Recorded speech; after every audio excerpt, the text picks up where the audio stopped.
Mayong adlaw Pilipinas sa Trikal, India. Sa kaning video guys, isipakita na ko sa inyo ang kasal diriya sa India.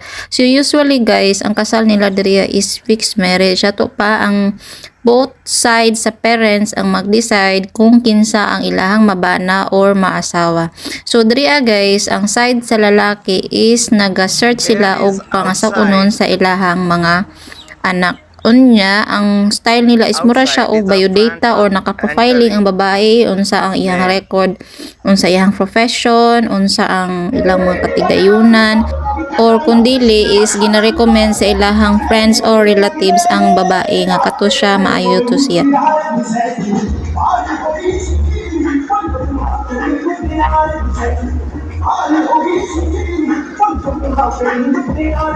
Kung makita na to guys, is bibusad kayo ang ilahang kasal na ay dancer nga nagasayaw sa front. Unya di ay ang ilahang fixed marriage diri is nakabay casting system. Sa to pa dili sila pwede mga sawa or mamana sa pinakababa na cast. Pasabot halimbawa sa farmer sila nga cast na bilong, dili sila pwede mga sawa or mamana og laborer. Manong ingana man ang ilang sistema diri sa India tungod kay gina-make sure sa parents nga ilang anak nga babae is maayo ang kahimtang or naa sa maayong pamilya tungod kay diri ang ilang babae is walay katigayunan madawat gikan sa ginikanan. So ini kaminyo sa babae diri guys is muhatag og dowry ang pamilya sa babae sa lalaki para mahimong pagsugod nila sa ilang kaminyoon. Ang uban muhatag og sakyanan, bed, aircon, sala set, or ginakash na lang nila para maka-choice ang bagong couple kung asa ang ilahang gamitan sa maong kwarta.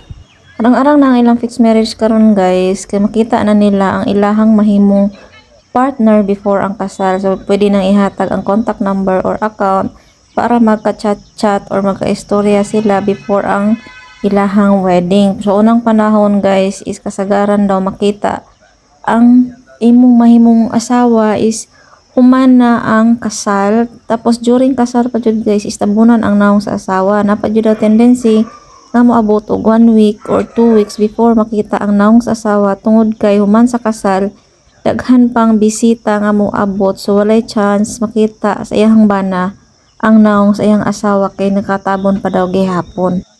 Ang ilahang tabon guys is dili pareho sa tuwa sa Philippines nga belo nga marag makita sa sulod sa nawong sa babae. Ang tabon jud nila diriya is tela gyud siya nga dili makita ang nawong sa bride. So nakita na ko ang picture ni mami before sa ilang kasal, wala joy miski isa nga nakita iyang nawong guys, puro nakatabon tanan. So mura og na siya memory sa iyang wedding nga murag wala kay di makita gyud ang iyang nawong sa mga picture niya before.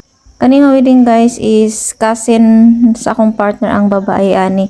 So ang nigasto ani sa ilahang kasal is ang lalaki. Unya nihatag og dowry ang pamilya sa babae. Unya sa makita nato sa gawas is naa siya marag hallway.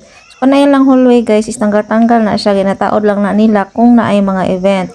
So sa hallway sa makita nato ganina is naa sila food po dito nga naka-prepare og naay mga bangko nga pwede kalingkuran. So sa sulod ani guys is dito na ang main event ani kung asa naay nagasayaw, unya naay mga daghang bangko og table nga pwede sila makakaon. And then nice food kayo ang suot sa ilahang mga crew. So makita na to guys is super limpyo gyud ang place, unya nindot kayo ang iyahang ambience. So kung ingon nila is mikos-mikos ra diri sa India, so daily tanan ing ana. Kung mapansin na to guys is dako kayo ang ilahang place sa venue, unya daghang kay bangko og table.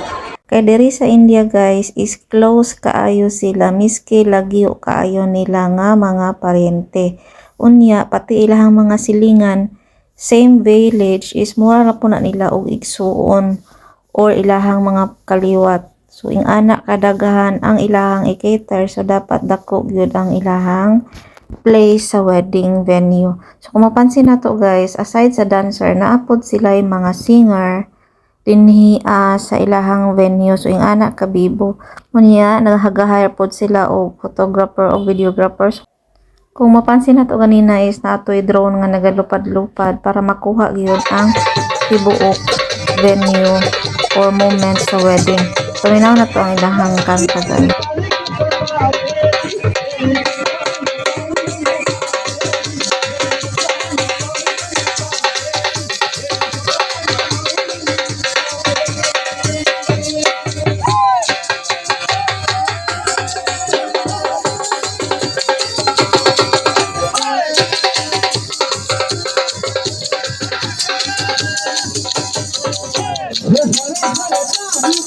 So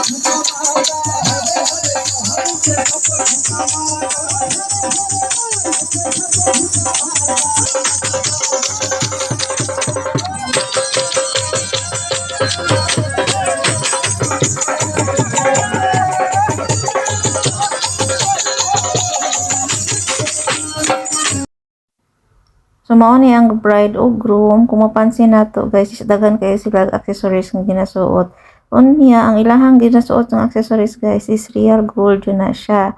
Tapos kung mapansin nato, ang ilahang bride is wala na siya pabon sa nawong unlike sa kinaraan before. So matutas na ilahang mga food nga gina-prepare. So ang Indians guys ay hilig yun sila og sweets.